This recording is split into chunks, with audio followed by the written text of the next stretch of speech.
कक्षा 3 की गणित की कक्षा में आपका स्वागत है। कक्षा 3 के अंदर हम गुणनखंड के बारे में पढ़ रहे थे। तो आज हमने गुणनखंड के सवाल लिए हैं कि निम्नलिखित के सभी गुणनखंड ज्ञात करो। इसमें 3 अंक दे रखे हैं, 12, 24 और 30। इसके आपको गुणनखंड ज्ञात करने हैं।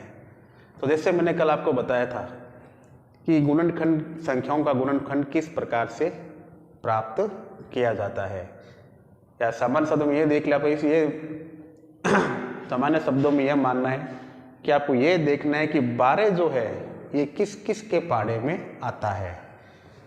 तो देखिए, सबसे पहले हम लिखेंगे 12। तो सबसे पहले एक के पाढ़े में तो सारी संख्याएं आती है, तो हमने लिख दिया यहाँ पे 1 × 12। फिर देखिए 12 2 के पाढ़े से विभाजित होता है, यानी 2 × 6, 6 दूनी 12। फिर 12 किसके पाढ़े से? 3 के पाढ़े से, 3 × 4, यानी 3 चौके 12। फिर 12 जो है 4 के पाढ़े से विभाजित है, 4 एकम 4, 4 दूनी 8, 4 तिये 12, यानी 4 × 3। फिर देखिए 4 के 5 आता है, 5 के पाढ़े से 12 विभाजित नहीं होता, तो 12 के 5 के बाद में 6, 6 एकम 6, 6 दूनी 12, यानी 6 एकम 6, 6 दूनी 12। और फिर अंत में 12 समय अपने पाढ़े से ही विभाजित होता है, और कितनी बार? एक बार, 12 एकम 12। तो इस प्रकार से आपको किसी भी संख्या का गुणनखंड आप आसानी से ज्ञात कर सकते हैं। फिर हम नीचे लिखेंगे अतः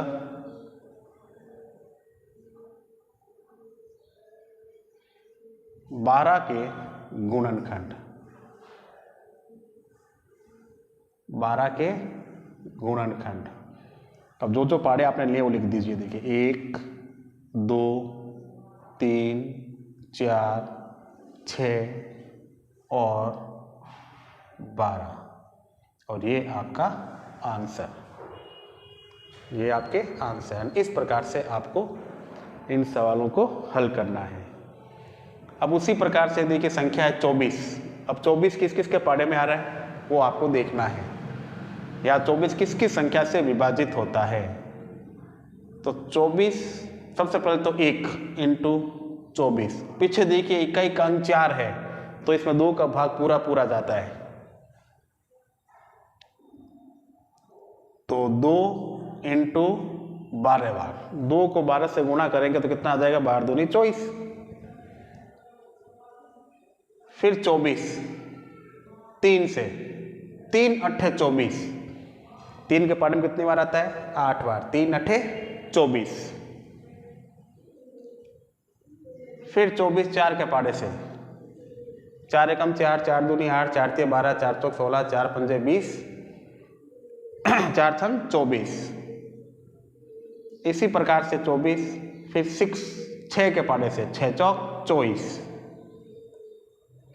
अब 6 के बाद में 7, 8, 8 एकम 8, 8 दूनी 16, 8 तिया 24, यानी 7 के पाढ़े में नहीं आता, सीधा किस में आता है? 8 के पाढ़े से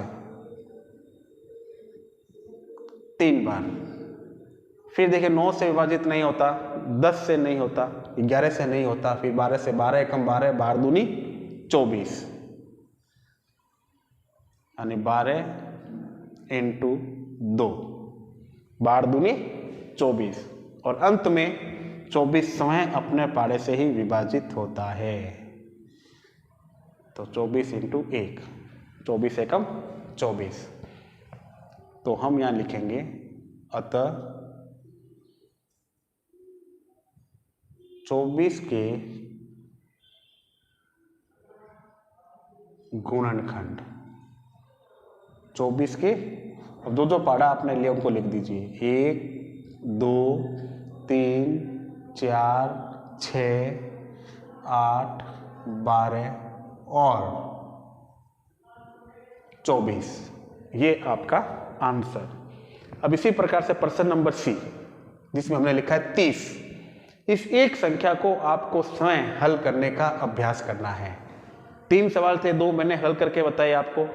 अब इसी प्रकार से आपको प्रश्न नंबर 3 जिसमें संख्या 30 लिखी हुई है, ये आपको स्वयं हल करना है और इसका आंसर के रूप में गुणनखंड प्राप्त करने हैं।